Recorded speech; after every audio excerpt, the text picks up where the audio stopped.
Hey guys, welcome back to our channel crazy కుట్టి stories. So మీరంతా ఎలా ఉన్నారండి? నేనైతే బాగున్నా. తాజా కూరలలో రాజా ఎవరండి, ఇంకా చెప్పాలా వంకాయేనండి. సో నా పాట ఎలా ఉందో కమెంట్ సెక్షన్లో కమెంట్ చేయండి ఫ్రెండ్స్. అలాగే మన ఛానల్ ఫస్ట్ టైం ఎవరైనా చూస్తా అంటే మాత్రం లైక్ చేయండి, సబ్స్క్రైబ్ కూడా చేసుకోండి ఫ్రెండ్స్. సో ఇంకైతే ఈ వీడియోలో అయితే వంకాయ కూర చేస్తాను అనమాట. వంకాయ కూర కాదు ఫ్రెండ్స్, వంకాయ సాంబార్ అనమాట. సో వంకాయ సాంబార్ అయితే చాలా సింపుల్గా, టేస్ట్ మాత్రం నెక్స్ట్ లెవెల్ ఉంటుందన్నమాట. మీరు కూడా ఒకసారి ట్రై చేయండి ఫ్రెండ్స్. సో ఇంకైతే మనకు కుక్కర్లో తగినంత పప్పు వేసేసుకోవాలన్నమాట. పప్పు వేసుకున్న తర్వాత అయితే 2-3 వెల్లుల్లి యాడ్ చేసుకోవాలి. ఇంకా హాఫ్ ఆనియన్ మాత్రం యాడ్ చేసుకోవాలి. టమోటాలు అయితే చిన్నవైతే 3 వేసేసుకోండి, పెద్దవైతే 2 వేసుకోండి. ఇంకొంచెం చింతపండు వేసేసుకోవాలన్నమాట. పప్పులో చింతపండు వేయకూడదు అక్క అని అంటారేమో. సో నేను పప్పు చేసేటప్పుడంతా చింతపండు కూడా పప్పులో యాడ్ చేసేస్తానమాట. సో ఇంకైతే పసుపు కూడా కొంచెం యాడ్ చేసేసుకోవాలి.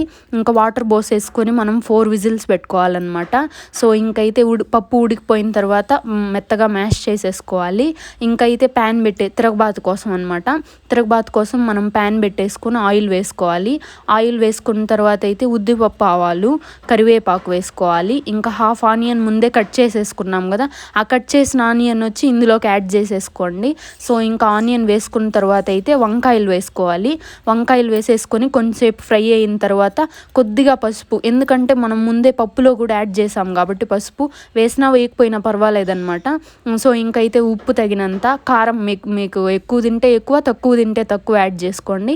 ఇంకొంచెం ధనియాల పొడి అంటాం కదా, ధనియాల పొడి కూడా యాడ్ చేసేసుకోవాలన్నమాట. సో ఇంకా బాగా ఫ్రై చేసేసుకోవాలి వంకాయలు, అంటే ఆ ఉప్పు కారాలన్నీ వంకాయలకు పట్టాలన్నమాట. అలా ఫ్రై చేసేసుకోవాలి. ఇంకా మనం పప్పును ముందే మ్యాష్ చేసి పెట్టుకున్నాం కదా, ఆ పప్పును కూడా ఇందులోకి యాడ్ చేసేసుకోవాలన్నమాట. యాడ్ చేసుకున్న తర్వాత మీకు తగినంత గ్రేవీకి వాటర్ పోసేసుకోండి. వాటర్ పోసుకున్న తర్వాత అయితే వంకాయలన్నీ బాగా ఉడికిపోవాలన్నమాట. వంకాయలన్నీ బాగా ఉడికిన తర్వాత లాస్ట్ మెయిన్ ఇంగ్రీడియంట్ ఏంటంటే ఇంగువ కొంచెం యాడ్ చేయాలి. ఇంగువ యాడ్ చేసిన తర్వాత అయితే ఒక 2 మినిట్స్ అట్లా మరగనిచ్చి ఆఫ్ చేసేసుకోవాలన్నమాట.